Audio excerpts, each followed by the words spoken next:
ورحمة الله وبركاته. متابعين صفحة الزراعة في ألمانيا. شايفين هدول إخواني بنقصهم من الشجرة بينهاي بهالطريقة هيك. شايفين بنقصهم بهالطريقة هيك حتى الشجرة تطلع كويسين وتعبي.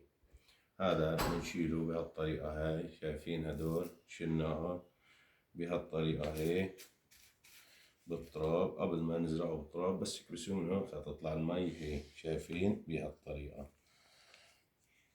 هاي هي هالطريقة. شايفين إخواني بهالطريقة هدول هيك. شايفين ما في شرش خالص نهائيا.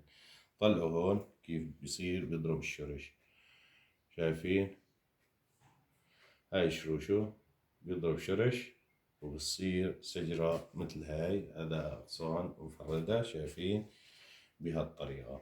فيكم من شجرة وحدة تزرعوا 20-30 شجرة قد ما فيها أغصان، فيكم تشيلوهم تتركوها لحالها وتعبي. السلام عليكم ورحمة الله وبركاته. شايفين إخواني بهالطريقة. شوفوا كيف يكون فردناهم كلهم عن بعضهم وكل وحدة جمعناها بسطر لحال. شايفين بهالطريقة. بعد ما نقصهم كلهم لازم نسقيهم بصيروا بهالجمال هذا. بارك الله فيكم، جزاكم الله كل خير. اعملوها وادعوا لي. السلام عليكم.